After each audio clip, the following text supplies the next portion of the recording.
C'est clairement le nouveau phénomène du sport français et du sport mondial en natation. Léon Marchand a tout défoncé au JO de Paris avec ses 4 médailles d'or. Vous l'avez forcément vu. Et aujourd'hui, on va tenter d'expliquer en partie, bien sûr, on n'expliquera pas tout, mais un petit peu les secrets de son physique en faisant son analyse physique, son analyse morphologique et anatomique. Donc on a déjà fait ça par le passé sur Cédric Doumbé, Tyson Fury ou encore Victor Wembanyama. Et aujourd'hui, on se penche sur le nageur français.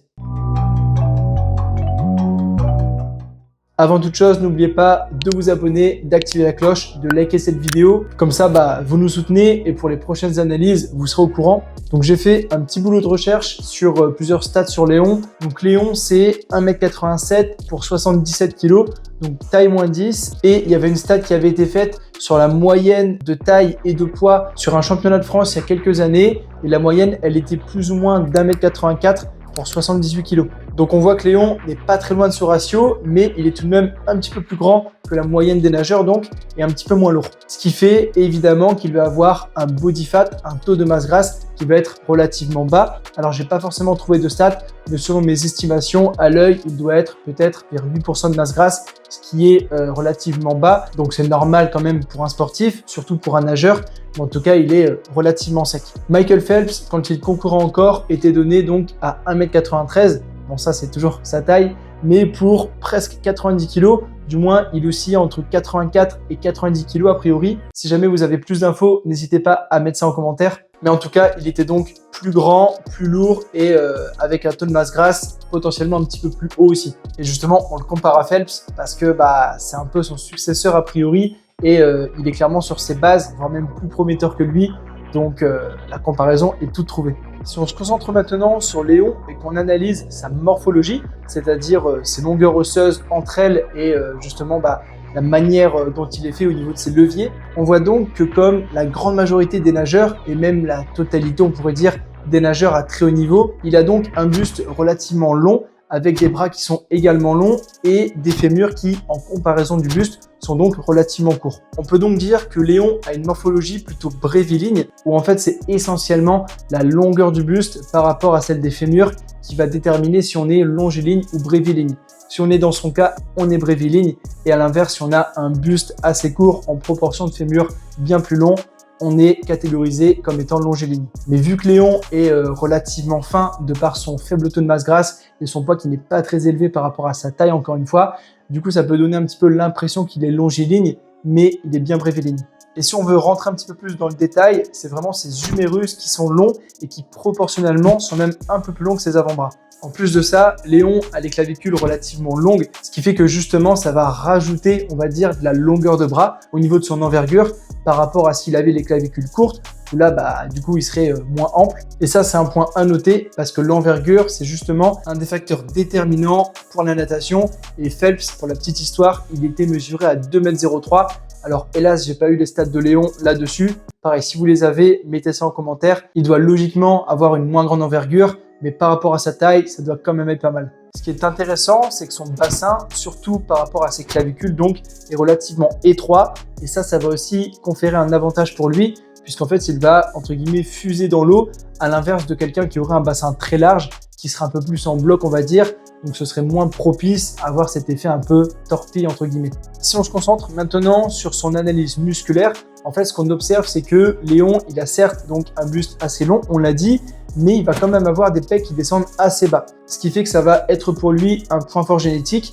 Et en plus de ça, le grand pectoral, c'est un des muscles moteurs avec le grand dorsal pour la natation évidemment. Donc en plus d'être avantagé quand même sur ce muscle-là génétiquement par la nature, il les a de bien développés de par sa pratique et très certainement, c'est même obligatoire, la préparation physique qu'il fait à côté pour son sport. Ce qui est à noter, c'est que justement, il va avoir des épaules qui sont relativement bien développées. Et en général, on dit qu'on a soit les pecs, soit les épaules, surtout pour les pratiquants de muscu qui nous écoutent. Mais si on analyse bien, en fait, c'est surtout son deltoïde moyen, donc le côté de l'épaule, qui descend relativement bas sur l'humérus. Et donc, ça lui donne aussi une sorte de point fort. Alors certes, on s'en fout un peu parce qu'il fait pas de la muscu, il cherche pas l'hypertrophie, la prise de muscle. Lui, ce qu'il veut, c'est nager vite. Mais un deltoïde moyen en point fort et musclé, et ben en fait, ça permet de mieux élever le bras sur le côté. Donc forcément, pour tout ce qui est mouvement de rotation et pour nager tout simplement, et ben ça a quand même son importance. Sa sangle abdominale est quant à elle vraiment bien développée. En plus de ça, on l'a dit un petit peu plus tôt, il est relativement sec. Donc forcément, les abdos, ils se voient bien.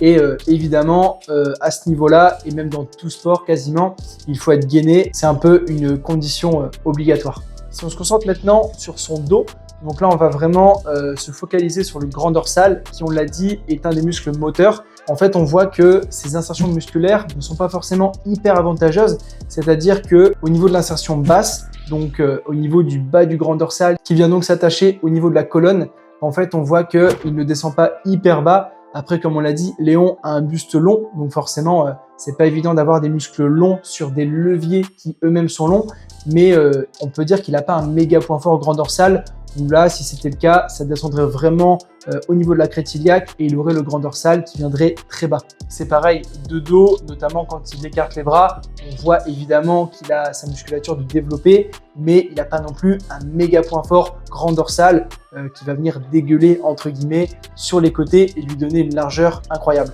Après, bien sûr, comme on l'a dit, son but, c'est pas d'être musclé spécialement. Et évidemment, il est jeune, il n'a que 22 ans, donc il n'est pas encore à son pic musculaire, on va dire, à sa maturité. Il va encore prendre en muscle, comme on le voit d'ailleurs chez beaucoup de nageurs qui peuvent être encore un peu plus musclés que lui. Mais en tout cas, il est présent musculairement, le Léon.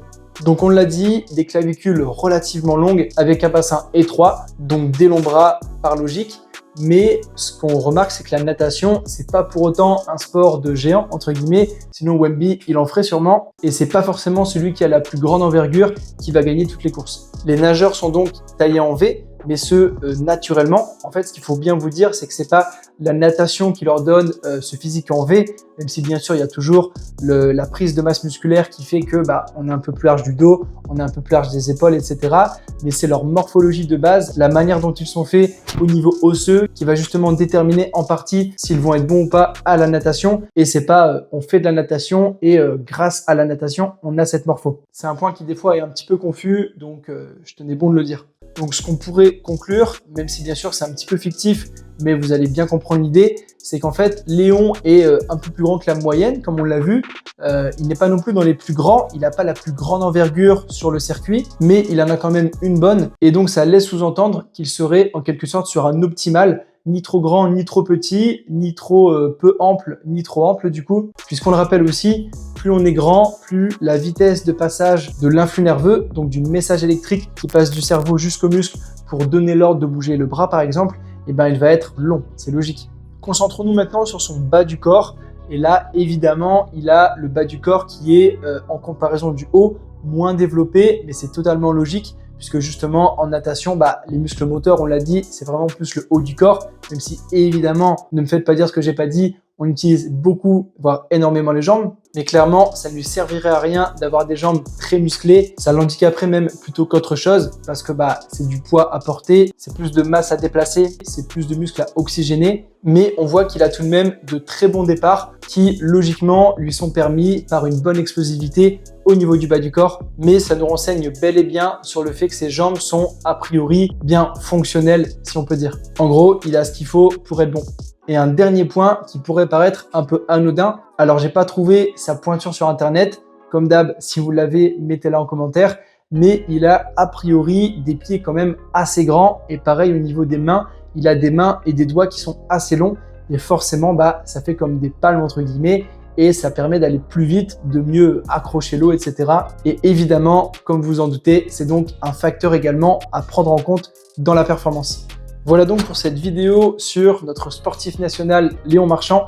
J'espère en tout cas qu'elle vous a plu, qu'elle a pu vous apprendre quelques trucs. Si c'est le cas, n'oubliez pas de la commenter justement pour me dire si ça vous a plu, éventuellement pour me suggérer d'autres idées d'analyse d'autres sportifs ou pas d'ailleurs. Likez cette vidéo, abonnez-vous, activez la cloche. N'hésitez pas à la partager autour de vous. Nous, ça nous aide énormément. Et on se dit à très vite sur Scan Training. C'était Florent. Ciao!